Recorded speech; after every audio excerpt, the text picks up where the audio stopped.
BRS party నుంచి ఎమ్మెల్యేలు ఒక్కొక్కరు ఆ పార్టీని ఖాళీ చేసి కాంగ్రెస్ పార్టీలోకి జాయిన్ కావడం జరుగుతుంది. బీఆర్ఎస్ పార్టీ మొత్తం 39 మంది ఎమ్మెల్యే సీట్లను గెలిస్తే అందులో 9 మంది ఇప్పటి వరకు కాంగ్రెస్ పార్టీలో జాయిన్ అయ్యారు. 9 మంది జాయిన్ అయిన తర్వాత వీళ్ళతో పాటు మరొక 9 మంది బీఆర్ఎస్ పార్టీకి సంబంధించిన ఎమ్మెల్సీలు కూడా కాంగ్రెస్ పార్టీలో జాయిన్ కావడం జరిగింది. ఇంకొక 3 నుంచి 5 రోజుల వ్యవధిలో సుమారుగా ఇంకొక 15 మంది ఎమ్మెల్యేలు బీఆర్ఎస్ పార్టీ నుంచి వీడిపోయి కాంగ్రెస్ పార్టీలో జాయిన్ అయ్యే అవకాశం ఉందని చెప్పి కాంగ్రెస్ పార్టీ నేతలు బహిరంగానే చర్చించడం జరుగుతుంది. దీనికి కారణం ఏంటంటే, ఏదైతే మాజీ సీఎం కేసీఆర్ ప్రతిపక్ష హోదా లేకుండా ప్రతిపక్ష ఎల్పీని విలీనం చేసిండో, సేమ్ అదే పద్ధతిలో అదే మూస విధానంలో సీఎం రేవంత్ రెడ్డి కూడా ఈ ఆపరేషన్ అక్కర్స్ పేరిట బీఆర్ఎస్ పార్టీ ఎమ్మెల్యేలను తన పార్టీలోకి తీసుకోవడము, బీఆర్ఎస్ ఎల్పీ లేకుండా చేసి ప్రతిపక్ష హోదా వాళ్ళకు ఉండకుండా చేయాలనేదే సీఎం రేవంత్ రెడ్డి ఆలోచన అని చెప్పి అతని దగ్గరి సంబంధికుల నుంచి వస్తున్న విశ్వసనీయ సమాచారం. కానీ నిజానికి ఇది సమాజానికి హానికరం.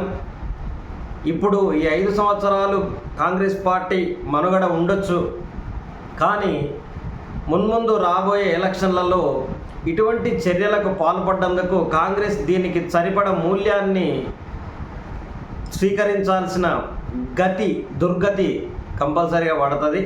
మనం అది మున్ముందు చూస్తాము. ఈరోజు బీఆర్ఎస్ పార్టీ అధికారం కోల్పోయి ఎలా అయితే నిర్వీర్యమైందో పార్టీ, రాబోయే 5 సంవత్సరాల తర్వాత కాంగ్రెస్ పార్టీ పూర్తిగా తెలంగాణ రాష్ట్రంలో తూడ్చిపెట్టుకపోతుంది.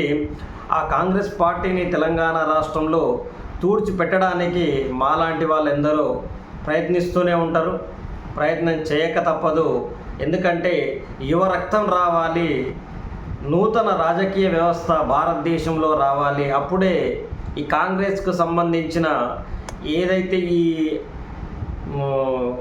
సీనియారిటీ అని రకరకాల నెపోటిజం ఇవన్నీ సమస్యపోతాయి. ఒక విధంగా చెప్పాలంటే కాంగ్రెస్ పార్టీ అనేది పోగానే పునీతమైపోతుంది. భారతదేశం అనేది ఒక పునీతమైపోతుంది, పునీత రాష్ట్రంగా ఆవిర్భవిస్తుంది. కాంగ్రెస్ పార్టీని భారతదేశంలోకి వెళ్ళి తూడ్చిపెట్టాలని ఈ యువత ఎక్కువ మంది నాతో డిస్కస్ చేసిన వాళ్ళు, కాంగ్రెస్ పార్టీ వ్యతిరేకులందరూ నేను చాలామందితో మాట్లాడడం జరిగింది. వాళ్ళందరూ చెప్పే మాట ఇదే: కాంగ్రెస్ పార్టీని తెలంగాణ రాష్ట్రంలోనే కాదు భారతదేశం నుంచి చేస్తే కొత్త రాజకీయ వ్యవస్థ భారతదేశంలోకి వస్తే అభివృద్ధి మెరుపు వేగంతో జరుగుతుంది, రవాణా సౌకర్యం సులభతరం అవుతుంది, విద్య వైద్యము ఇవన్నీ ప్రజలకు అందుబాటులోకి వస్తాయి. అంతేకాకుండా ఈ మూస రాజకీయాలకు పూర్తిగా మూలకు పడేసిన వాళ్ళం అవుతామని చెప్పి యువత చాలా చైతన్యవంతంగా దేశవ్యాప్తంగా వివిధ రాష్ట్రాల నుంచి అనేక విధాలుగా వాళ్ళ భాషా పరిజ్ఞానంతో చెప్పడం జరుగుతుంది.